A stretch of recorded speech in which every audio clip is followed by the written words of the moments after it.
అయోధ్యలో ఒక అతను ఉండేవాడు. సో తను చాలా బద్ధకంగా ఉన్నాడనమాట, చాలా లేజీ.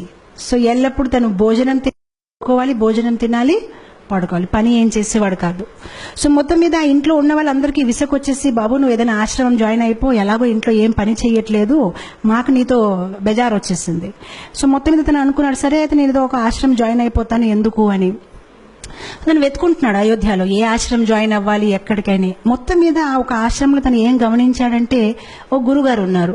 ఆ గురుగారు చాలా లావుగా ఉన్నారనమాట. తను అనుకున్నాడు, ఈ గురుగారు బాగున్నారు, లావుగా ఉన్నారు, బహుశా ఈ ఆశ్రమంలో మంచి భోజనం పెడుతున్నారు, ఇక్కడ జాయిన్ అయిపోతే బాగుంది.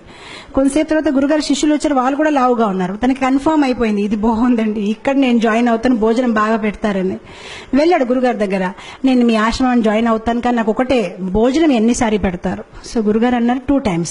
2 times నాకు సరిపోతుంది, నాకు 3 times కావాలంటే గురుగారు అన్నారు, పొద్దున ఇస్తారు కదా, అదే నువ్వు మధ్యాహ్నంకు ఉంచు, ఏం ప్రాబ్లం లేదు. తనకి చాలా హ్యాపీ అనిపించింది, చాలా బాగుంది ఈ ఆశ్రమం, అసలు పొద్దున మధ్యాహ్నం సాయంత్రం తినాలి, భజన చేయాలి, గురుగారు ఏదో వాహిస్తూ ఉంటారు, అది వినాలి, ఆయన హ్యాపీ అయిపోతారు. 15 రోజులు గడిచిపోయింది, చాలా ఆనందంగా ఉంటున్నాడు.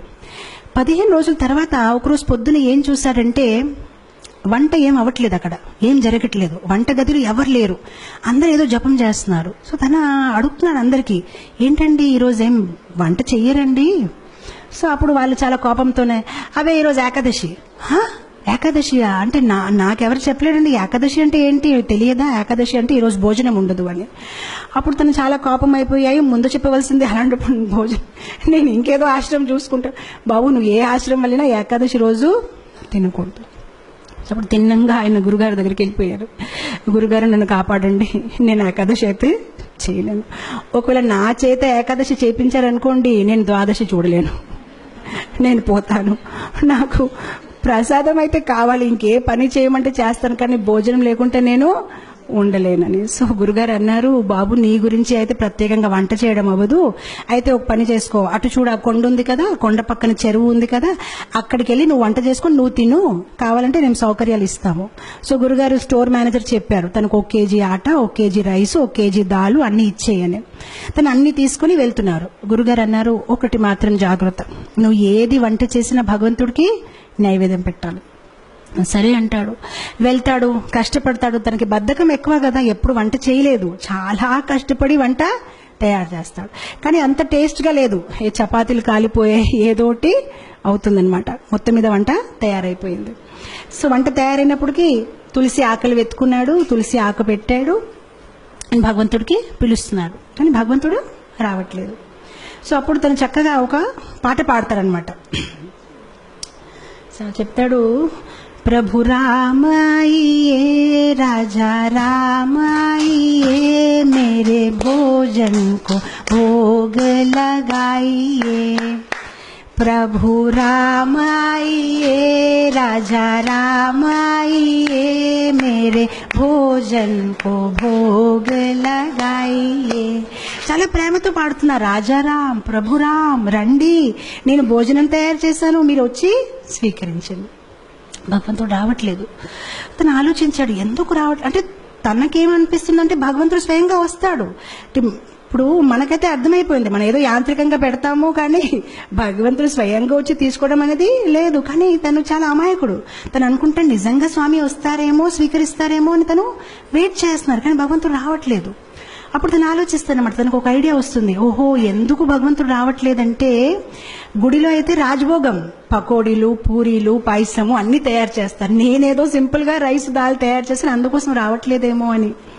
సో అప్పుడు తను భగవంతుడికి వాదిస్తారనమాట. తను భగవంతుడితో అంటారు, భూల్ కరోగే యది తజ్ దోగే భోజన రూఖా సూఖా, एकादशी आज मंदिर में है, बैठे रहोगे भूखे, राजा राम आइए, प्रभु राम आइए, मेरे भोजन को भोग धराइए.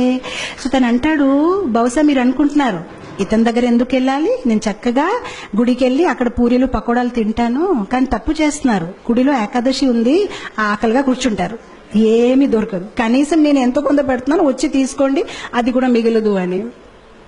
ఎప్పుడైతే ఇలా పాడడం మొదలు పెట్టారు భగవంతుడు నవ్వు వస్తుంది. సో భగవంతుడు సీతామాతతో అన్నారు, సరే రా తినేసి వస్తామని. సో సీతామాతని తీసుకుని భగవంతుడు వెళ్తారనమాట అక్కడ నైవేద్యం తీసుకోవడానికి.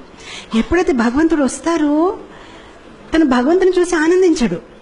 తను సీతామాత వైపు చూసి ప్రసాదం వైపు చూస్తాడు, సీతామాత వైపు చూసి ప్రసాదం వైపు చూస్తాడు. తను ఆలోచిస్తాడు, నేను ఒక్కరిని పిలిస్తే ఇద్దరు వచ్చేసారేంటి. సో ప్రసాదం వైపు సీతామాత, ప్రసాదం అప్పుడు శ్రీరాముడు అడుగుతారనమాట, ఏ నీకు ఆనందంగా లేదు? ఆనందంగానే ఉందండి, రండి కూర్చోండి అంటాడనమాట. మనసులో ఆలోచిస్తారనమాట, ఒక్కరిని పిలిస్తే ఇద్దరు వచ్చారు, సరిపోదేమో భోజనము, నాకు వీళ్ళు ఏకాదశి చేపించే ఉంటారేమో ఈరోజు అని. సో మొత్తం మీద భోజనం పెడతారు, వాళ్ళిద్దరు తింటారు, హ్యాపీగా వెళ్ళిపోతారు. తిని ఏకాదశి చేసుకుంటారు, ఎందుకంటే ఇంకేం మిగిలేదు. ఇంకో 15 రోజులు గడిచిపోతాయి, మళ్ళీ ఏకాదశి వస్తుంది. ఈసారి తన గురుగారికి చెప్తాడనమాట, గురుగారు 1 కేజీ ఆట సరిపోవట్లేదు, 2 భగవాన్లు వస్తున్నారు, మీరు 1 భగవాన్ 2 వస్తున్నారు, ఇంకా కొంచెం ఇవ్వండి. గురుగారు అనుకుంటారు, తిని కొంచెం లావుగా ఉన్నాడు కదా, భోజనం ఎక్కువ కావాలి, ఏం మాట్లాడుతున్నారు ఏంటో, సరే తీసుకువెళ్ళి ఇంకా కొంచెం ఆట, ఇంకా కొంచెం దాల్ అంటారు. ఈసారి తీసుకువెళ్తాడు, చక్కగా వంట చేస్తాడు, తులసి ఆకులు పెడతాడు, మళ్ళీ స్టార్ట్ చేస్తాడు. ఈసారి భజన్ మార్చేస్తాడు, రాజా రామాయియే సీతా రామాయియే మేరే భోజన్ కో భోగ ధరాయియే. ఈసారి ఇద్దరిని పిలిచాడు, రాజారామ రండి, సీతారామ రండి. భగవంతుడు ప్రత్యక్షం అయిపోతారు. కానీ ఈసారి లక్ష్మణ్ని తీసుకొస్తారు. సో భగవంతుడు అంటారు, నీకు ఆనందంగా లేదా? మేము వచ్చేసామంటే ఆనందంగానే ఉందండి, కానీ లక్ష్మణ్ వైపు చూస్తారు, ప్రసాదం వైపు చూస్తారు, లక్ష్మణ్ వైపు చూస్తారు. ఇద్దరిని పిలిస్తే 3 వచ్చారు. ఈసారి కూడా నా ఏకాదశి అయిపోయింది, నాకేం మిగలదు అని.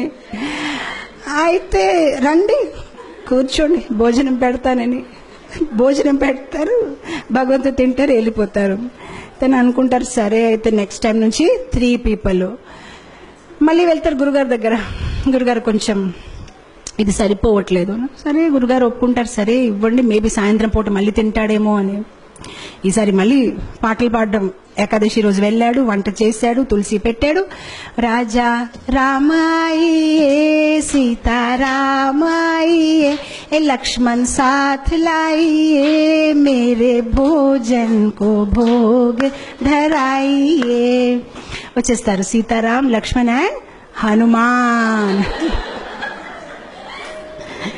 ఇతను మళ్ళీ భోజనం వైపు చూస్తారు, హనుమాన్ వైపు చూస్తారు, భోజనం వైపు చూస్తారు, హనుమాన్ వైపు చూస్తారు. ఇదేం పద్ధతి కాదు, ఒక్కరు పిలిస్తే ఇద్దరు, ఇద్దరు పిలిస్తే ముగ్గురు, ముగ్గురు పిలిస్తే 4. శ్రీరాముడు మళ్ళీ అడుగుతారు, నీకు సంతోషంగా లేదు? చాలా సంతోషంగా ఉంది, రండి కూర్చోండి అంటాడు, భోజనం పెడతారు. ఈసారి ఎప్పుడైతే సీతారాం ప్రసాదం అన్ని తినేసి వెళ్ళిపోతున్నారు, అప్పుడు తను అడుగుతాడు, ఏమంటే ఏం అనుకోకపోతే నెక్స్ట్ టైం ఎంతమంది వస్తారండి? మీరు ముందు నుంచి చెప్తే నేను కొంచెం, అంటే నాకు 4 ఏకాదశులు అయిపోయాయి, కనీసం నేను కొంచెం ఎక్కువ తెచ్చేస్తానంటే శ్రీరాముడు ఏం చెప్పరు, నవ్వుతూ వెళ్ళిపోతారనమాట. తను ఆలోచిస్తారు, సరే నేను ఏదో ఒకటి చెయ్యాలి, ఎందుకంటే కుటుంబ సహిత వచ్చేస్తున్నారని. మనం మ్యారేజ్ కార్డులో కూడా 1 పెడితే 1 వస్తారు, కానీ ఇద్దరు ఇదేంటి ఇలా ఉందని. తర్వాత ఏకాదశి రోజు మళ్ళీ గురుగారు చెప్తారు, నాకు 10 కేజీ ఆటలు కావాలి, 10 కేజీ రైస్ కావాలి. గురుగారు అనుకుంటారు, ఇదేదో ప్రాబ్లం ఉంది, బహుశా తను అమ్మేస్తున్నాడేమో, ఎంత ఎవరు తినలేరు, తప్పకుండా అమ్మేస్తున్నాడు. సో గురుగారు అంటారు శిష్యులతోనే, పర్వాలేదు తను అడిగింది ఇచ్చేయండి, తర్వాత మన పని చూద్దామని ఇచ్చేస్తారు. ఇప్పుడు గురుగారు అంటారు శిష్యులతోనే, మనం ఏం చేద్దామంటే కొంతసేపు తర్వాత వెనక వెళ్ళి చూద్దాం, ఎక్కడ అమ్ముతున్నారు, ఏ షాప్లో వెళ్ళి అమ్ముతున్నాడు. ఈసారి వెళ్ళాడు, తను సామాన్లన్నీ దింపాడు, కానీ వంట చేయలేదు. వంట చేయకుండా పాటలు పాడడం మొదలు పెట్టారు. సీతారామాయియే రాజా రామాయియే లక్ష్మణ సాథ్ లాయియే హనుమాన్ లాయి మేరే భోజన్ కో భోగ ధరాయియే.